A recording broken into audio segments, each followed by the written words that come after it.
Hey everyone, welcome back. Today we got this Troy Bilt Bronco we're taking a look at. Customer said that it's smoking and it will not start. Now I don't know if it's smoking when you're trying to start it or if it's smoking when it would start or exactly what's going on, but I'm going to show you how to test this, figure out what's going on and get it taken care of. Don't forget to hit that like and subscribe button as we go along if you enjoy the content.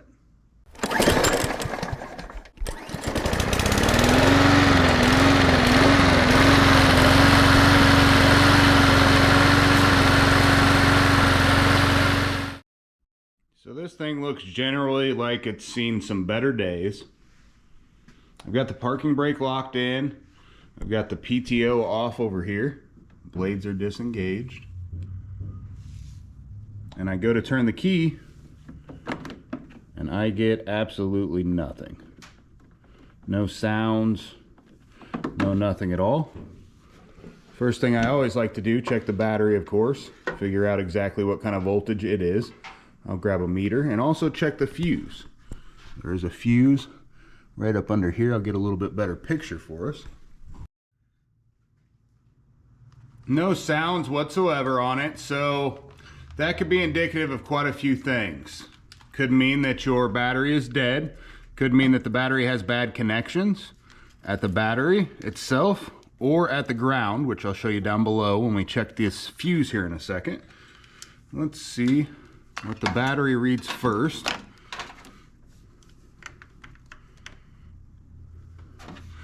The battery reads 12.16 volts on there.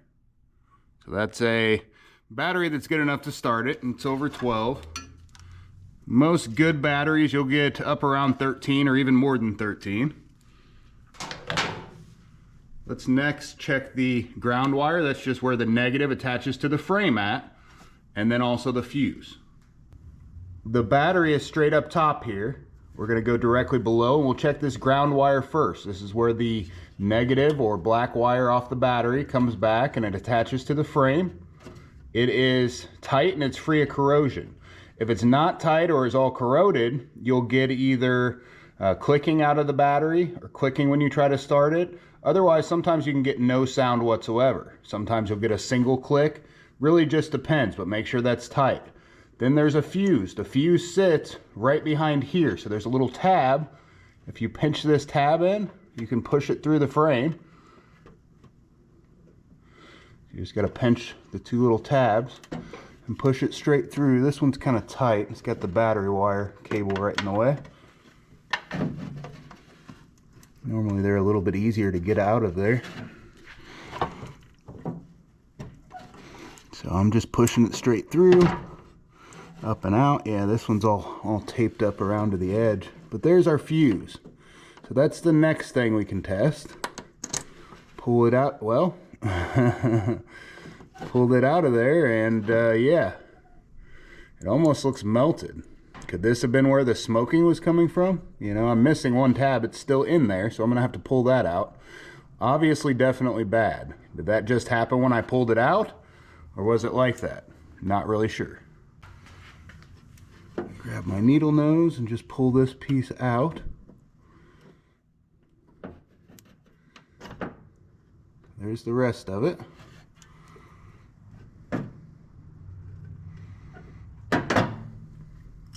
Put a new fuse in and see what happens. I brought a couple fuses, just 20 amp fuses, just to make sure if it blows right away that I have a backup. Throw that tab back over. I'm not going to put that back in quite yet. I've still got everything locked in. Oh, now when I turn the ignition, you can hear the solenoid up front click. So that's the fuel solenoid on this. At the bottom down here, there's two wires going to it. You can hear it click as soon as you turn the key on.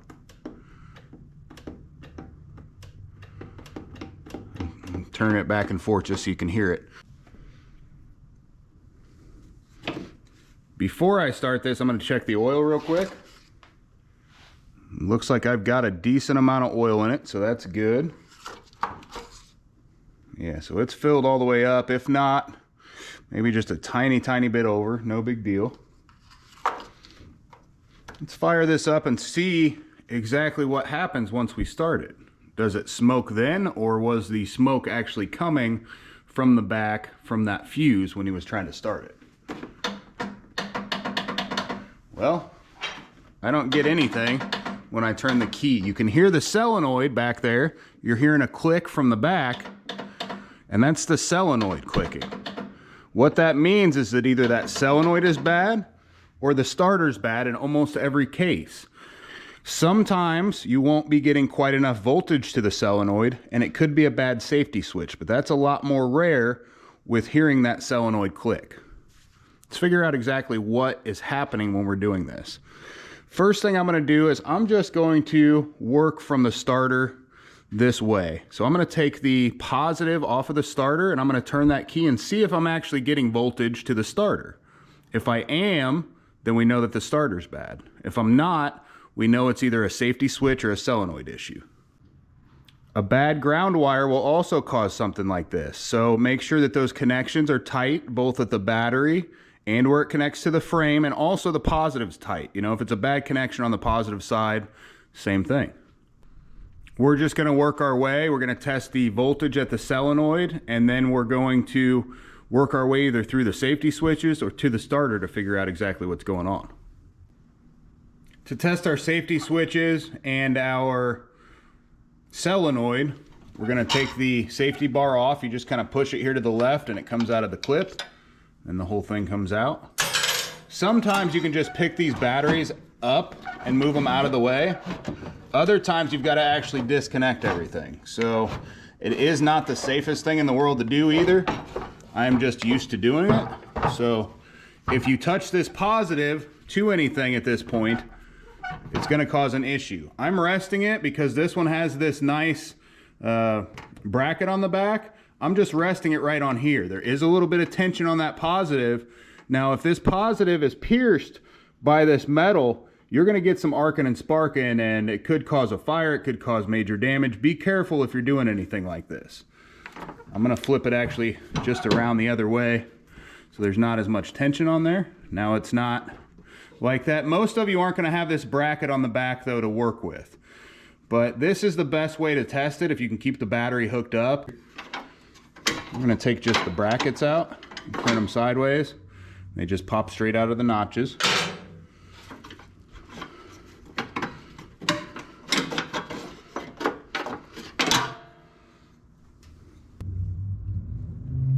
So we need to get to the solenoid in order to test this. Now the solenoid is right straight down through here. I'll take it out in a moment just so you can see exactly what it is. But there's a 3/8 bolt that sits this way to hold it on the backside, and there's just one little hole that it's in here.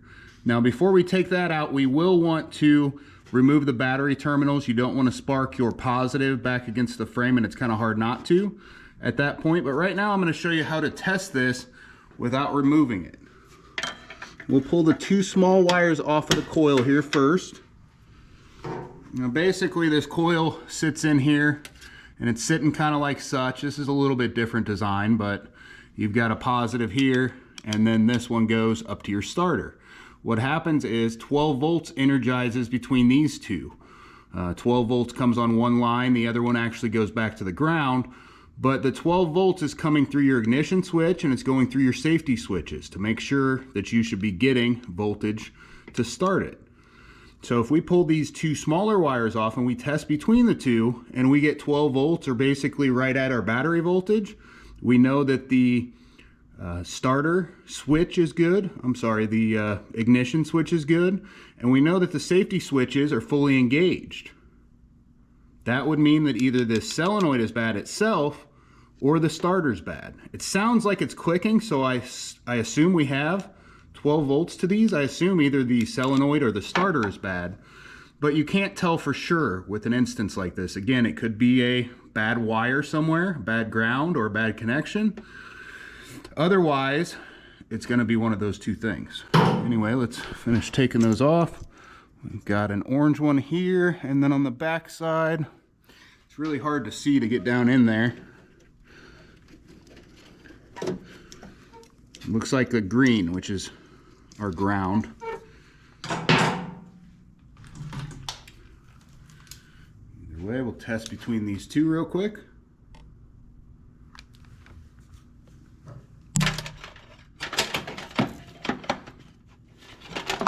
I'm just going to insert one probe into each one of these. So I've got these two inserted here, and now, so I'm getting no voltage basically currently, and then I'm going to go ahead and hit the key and see what we get. Key 12.04 volts.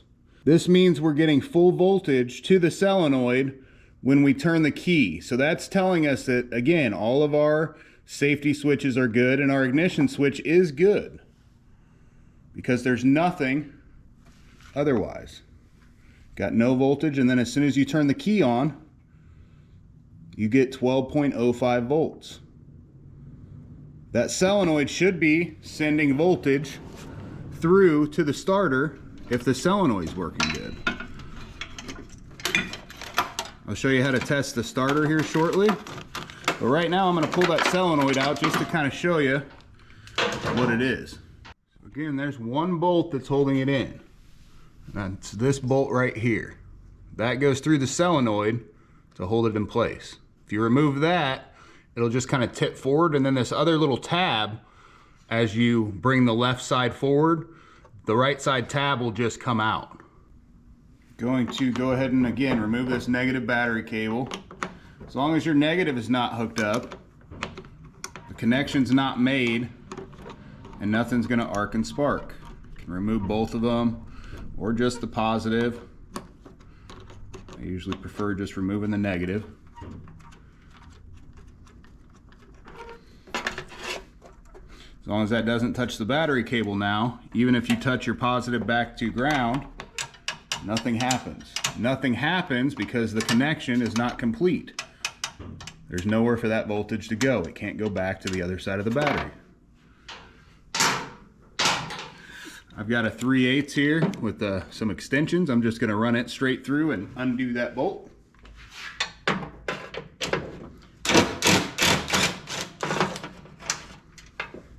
That bolt came straight out. It just screws into the one side. And now again, I'm just going to take this solenoid that's down here. This one's a little bit different, but I'm going to, it's this way, but I'm going to, there's a tab on this side. Now that the left side is free, I'm just going to rock it this way and then pull it straight out like that.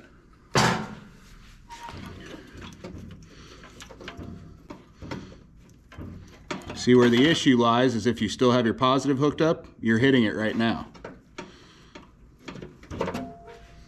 It's gonna arc and spark. You can't do it without unhooking that battery cable. And that was kind of difficult to get out of there. Didn't want to come real easily.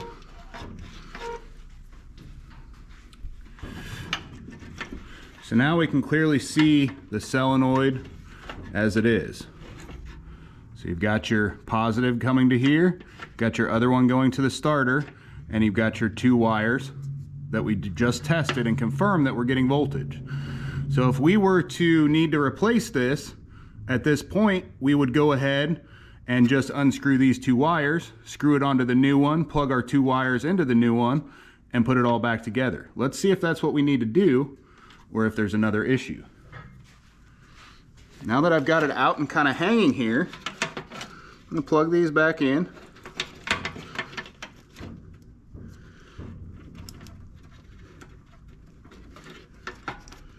And it does not matter which one goes where.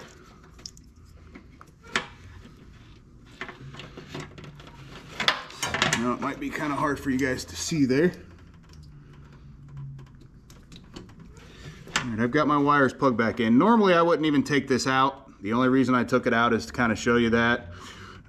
It is the easiest way to test the solenoid though, is to test the hot side.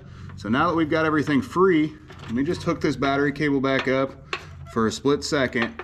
Now if you do this, if you touch these back to ground, you're gonna get some fireworks, trust me. I'm gonna keep those away from there. And that's real tight if I go to there, but we'll make it happen.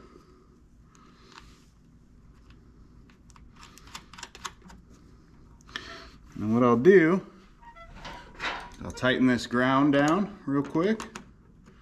Again, be very careful if you're going to do it this way.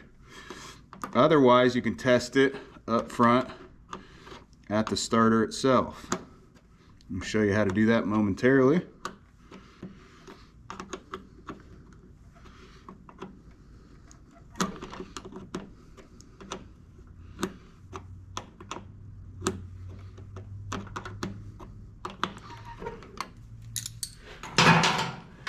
Alright, so now that we've got that there, what I'm going to do is I'm going to hold one of these to ground. I'm just going to kind of set it against there. It should work pretty well. And then I'm going to have one here.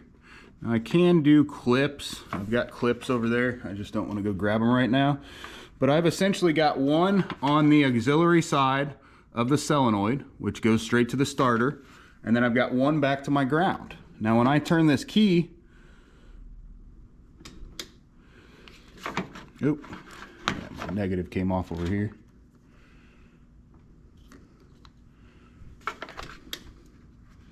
Now when I turn this key, I get 11.92 volts.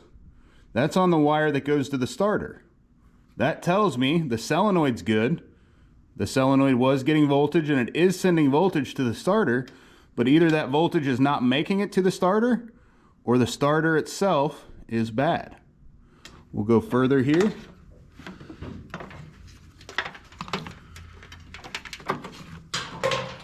Again, you do not have to do this like I just did. We can take the wire just off at the starter and test it there, like I'm going to show you here.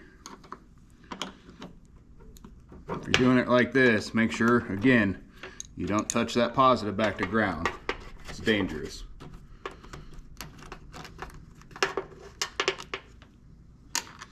Now we're free. Now there's no more danger. Tuck that in there. I'm just going to stick this back in the hole where it belongs.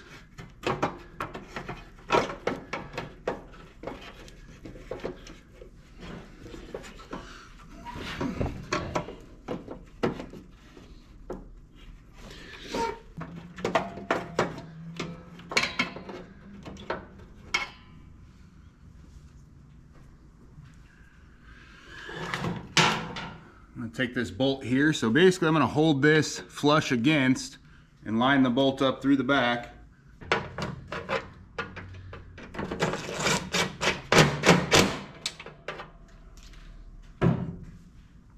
Solenoid reinstalled. Let's put our battery back in place. Now is a very good time to inspect your belts down in here. If you haven't done that in a while, you can see everything very clearly. And it doesn't matter which way these hooks go in for this battery hanger, it just goes down in there. We'll kind of push this all out of the way. I can get my fuse and everything kind of in there right at the moment. I'm going to spin this around like such. So that's kind of how it was originally. Somehow here,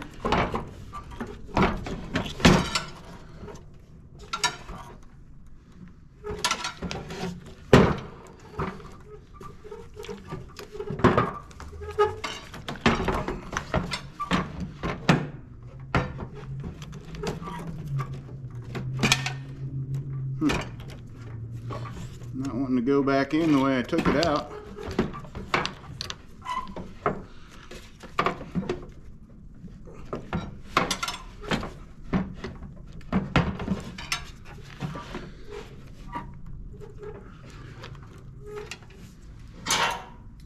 Alright, well sometimes things don't work like you want them to.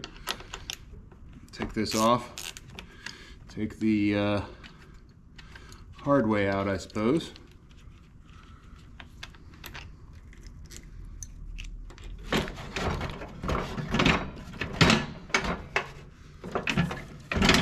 Something doesn't seem to be, oh yeah, I still got my light down in there.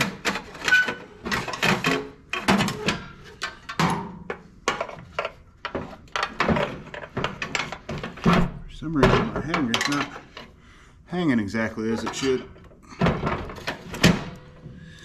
There we go. All right, that was eventful. these were any more, let's say if they had any more corrosion on them, I'd probably go ahead and replace them. A little bit of dielectric grease is never a bad thing. Just helps kind of protect everything.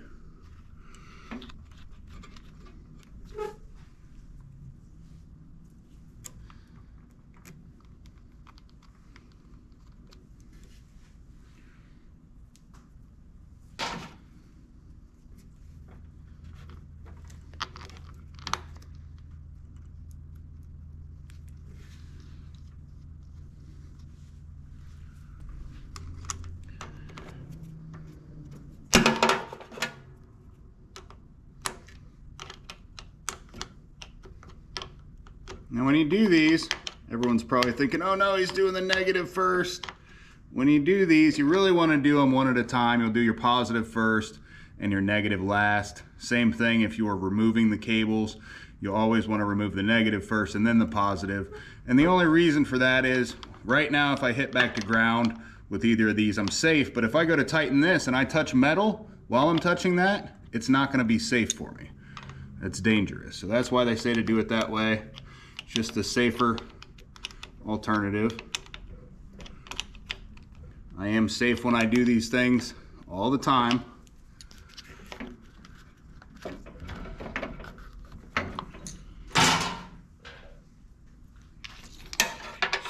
And to get this back on, you kind of just push from here and it locks in on the other side.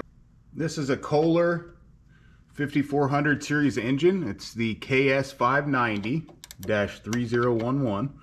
We're just going to take the wire off the starter. The back nut's wanting to turn, so I'm going to grab it with a pair of pliers. Maybe there is something to having this all organized over here. It's pretty nice right now. You can actually find everything. Usually it's the opposite of that once I organize it. I'm trying to hold that top nut as I turn.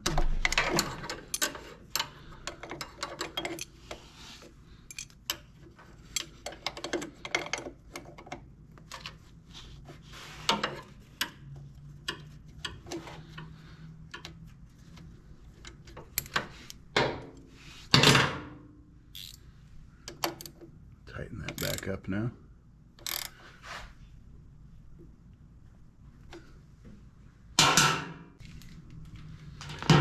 I'm going to put my clips on my ends, make it a little easier to have some free hands.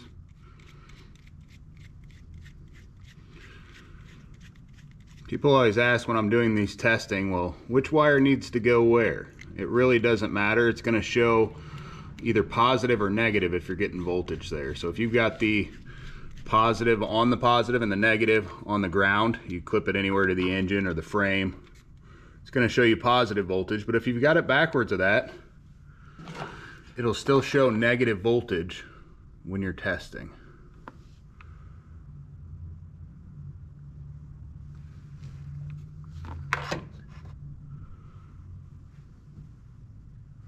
Hit this key real quick.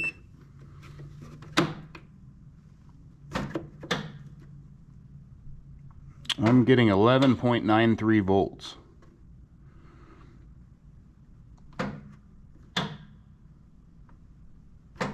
That's basically full voltage from the solenoid. That confirms the solenoid and the safety switch are good, obviously, and the starter is our issue. Well, in this case, it's just a bad starter. We're gonna get this thrown on here as soon as we get one in. I'll finish up the video. Full disclosure on this, I did test the starter first. I normally test the starter first at the starter wire like you just saw and work my way backwards. Especially on a unit like this where the solenoid's hard to get to. That's the way I always do it, but I wanted to show you how to test that whole electrical system on this. I have not made a video on this design, and many people have not because it's difficult to get to. It's real difficult to film.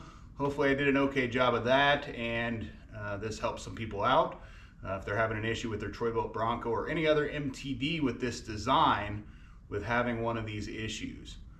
If you need to test your safety switches, if you're not getting 12 volts to the solenoid down there, watch our other video. I'll put a link below and it'll show you how to test those safety switches.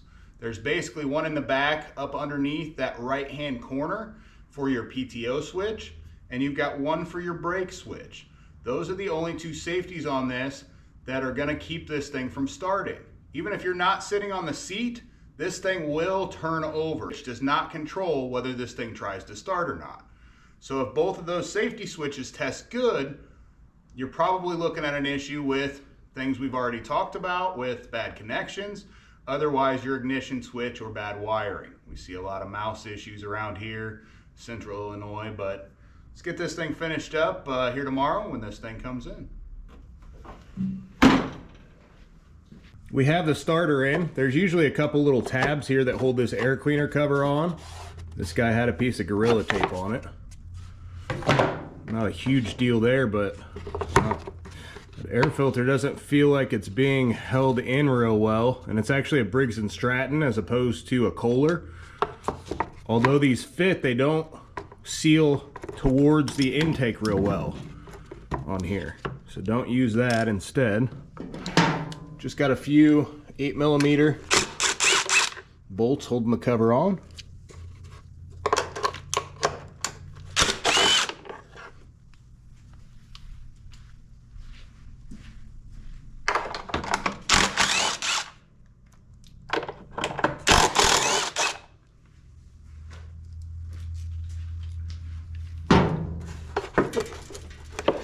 Oh, I forgot there's a T25 there. That just holds the air intake to the housing. Move that out. All right. Found us a nice little mouse area.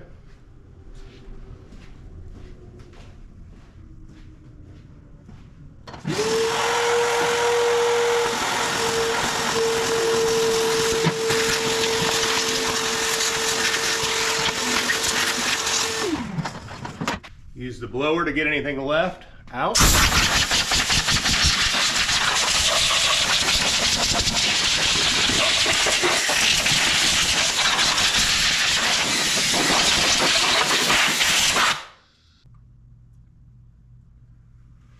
We have two 10mm nuts that hold it on. Whole thing comes down. As you take it down, you'll notice there's a little tab here that fits up in. The new one will do the same thing. Oh yeah, wow. As you go to try to spin this around, the starter will not move. It's completely locked up. So the magnet's probably broke on the inside of the starter. Now this one, you'll notice, is a little bit different design than the other one, but they are the same. The gears match up as far as that goes, and they're going to do exactly the same thing. I like this one a little bit better than this one, so debris and everything doesn't get up in there as bad. They seem to last quite a bit longer. This is an aftermarket instead of an OEM, obviously. Aftermarket starters have came a long way in the past 5 years. Used to be don't use an aftermarket starter at all. Now there's really no problems with them that I see.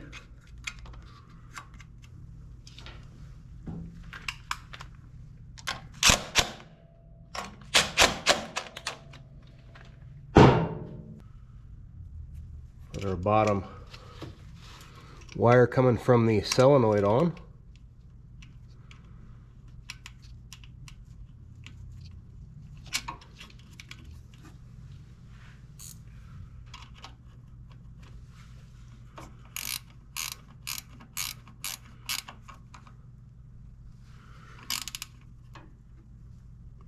I always like to hold the wire as I tighten it, that way you don't turn the back nut.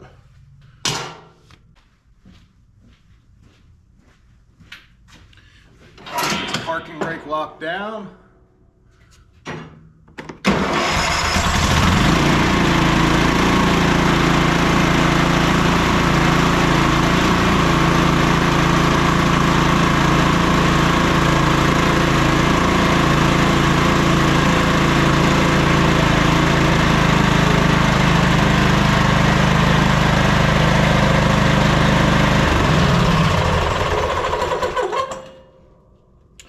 would say it doesn't exactly sound perfect, but starter works well and it fires up.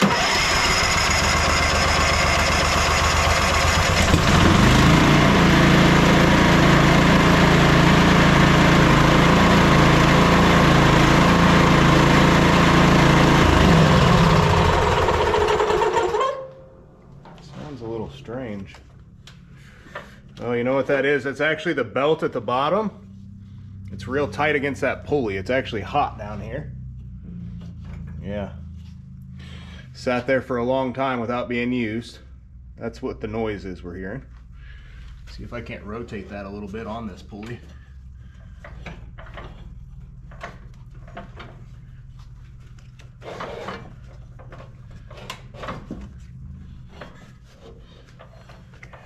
Get us a little more free.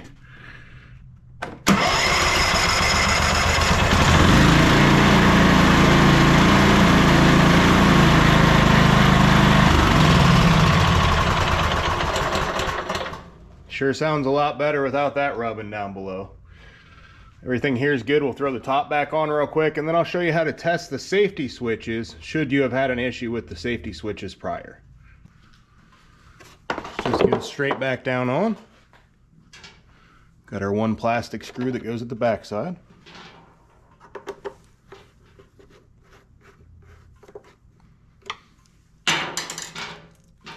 The rest of the bolts that have a shoulder to them, they're all the same, so it doesn't matter which place they go to.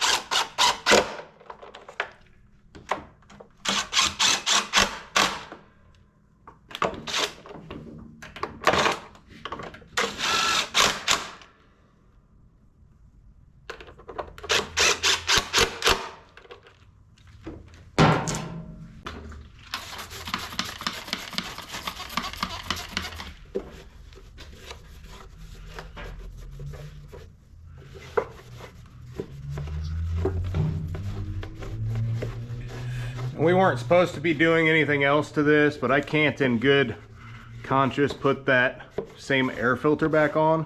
This thing had to be pulling debris and stuff down into the intake, no doubt. Let that soak for 1 second and then I'll use a blower and get the rest of it off there.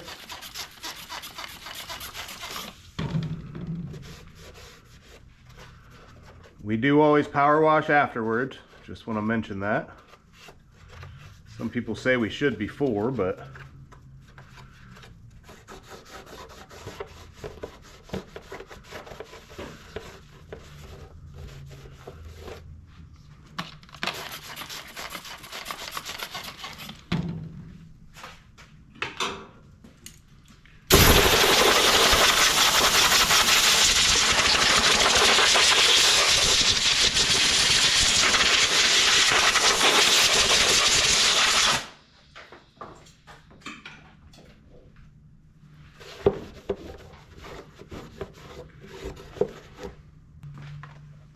so 2288301-S1 for this. I'll show you the difference here as we're looking at them. See how much longer that actually is? This one's flange comes out just a little bit more, but the height is quite a bit higher. So you don't want to use that Briggs & Stratton on there. These 5400 series definitely have to take the right filter.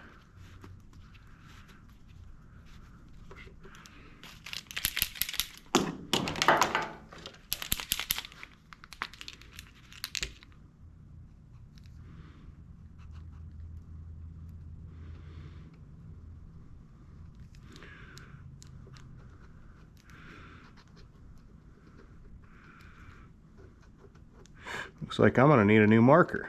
This one's not working real well. A lot of times that tip will get oil and stuff on it. You can turn it upside down once in a while and it'll work, but that only works once here and there. Now that's fitting extremely tight up against this lock. So unlike the Briggs & Stratton ones that I went over before, where they don't seal well against the intake here, this seals extremely tight and good.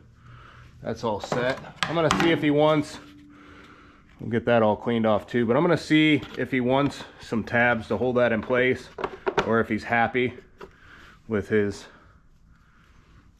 Gorilla Tape setup there. If he is, that's fine, but not the way I'd do it for sure. It's not a safety switch in the traditional sense of the name. It just grounds out the coil, so your mower will still turn over. That won't be your issue. Make sure you hook yours back up if you unhooked it though. Your safety switches, you've got two on this thing, one for the brake and one for the PTO. The brake one is going to be right up under here, like such. And when the brake gets pushed in, it pushes that safety switch in, and there's 4 wires connected to the back side of that switch, just like such. I'll show you how to test that, and I'll show you the location of the other one. It's around on the other side.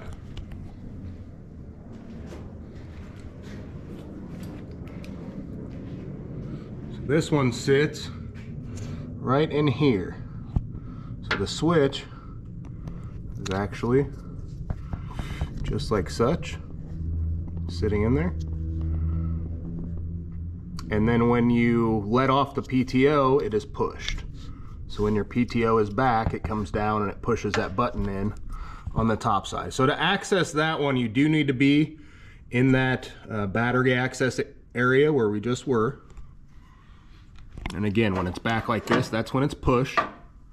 So you've got those two, and then basically you've got your ignition switch and your mow and reverse feature. Those are the only things that are going to cause you electrically an issue with the non-start. You can do this one of two ways. You can put your meter on ohms and test for ohms resistance back through. So essentially when it's making a connection, you should get 0.0. Basically no resistance or close to it as you're testing this. I like to use the little function for the beep, so when you touch them they beep together. It means the same thing. If you turn it to there and then hit select until the beep symbol is shown down here, looks almost like a little Bluetooth symbol or something. Either way, but if I'm using ohms, we're going to test the horizontal pairs. There's 2 sets of switches here. So we're going to test this one here to here. Now right now,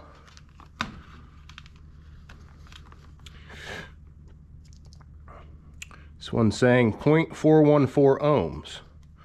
Now when I hit the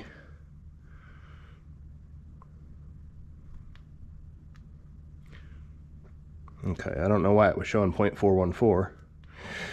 It should show overload right now, which it is, which means there's no connection. And then when I push it, it should show 0, which means it has a connection. So it means there's no connection, overload, or infinity. That's what that means. It means there's no connection, no ohms resistance, because there's no connection. Then it should be virtually 0. Now the other one on the other side should be opposite of that. This one should be connection, and then no connection once pushed. If you look at it on here, what that says is NC, which means normally closed, which means it's closed until you push the switch. Then there's no connection, it's open. So that's the normally closed side, and that's the normally open side. On every one of these switches, you'll have a normally open and a normally closed side. Some of them are backwards of that or whatever, but you'll always have that to be the case. Now if you're using your ohms, you're using your beep feature, it's even easier to tell. So this one will be closed, so it'll be beeping. And then as soon as I hit the switch, it opens it. So there's no connection. Kind of hard to get out of there. Opposite here, so this one will have no beep. And then as soon as you hit it in, there's a beep. So both of these work exactly the same way, both for the brake and for the PTO. If both those are working, you have good voltage, you've tested all your wiring and everything, and you're still not getting voltage, you can next test your ignition switch to make sure it's working properly. So I'm going to pop the ignition switch out here to get a little better access. There's 2 tabs on the top and 2 tabs on the bottom to get this whole assembly out. Unplug all the wiring and then plug it back in on this other side, I think.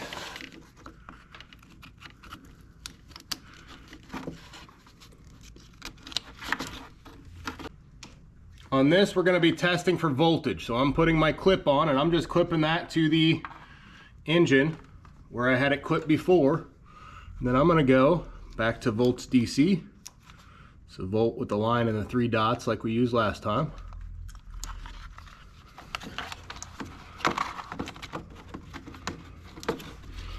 And we should always have power coming in on this positive wire here. 12.12 volts. If you don't, you know there's an issue with the ground or with the wiring coming to there. 12.12 full battery voltage. And then as soon as you turn the ignition on, you should have voltage, I believe, going to this yellow wire.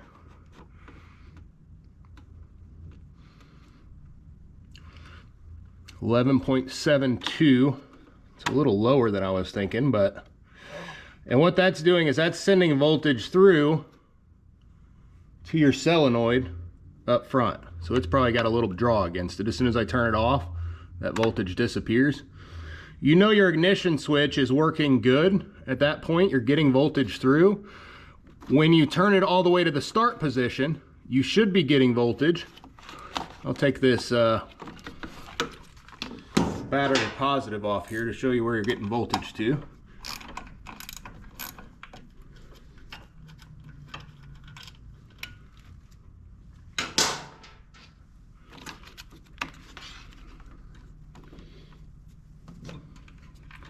So on your orange wire, you should be getting voltage when you're turning the key.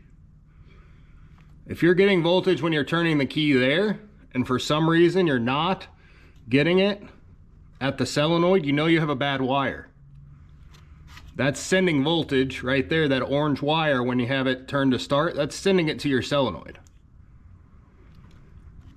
The rest of the stuff is essentially your kill wires and your safety switches. I'm not gonna mess with that at all.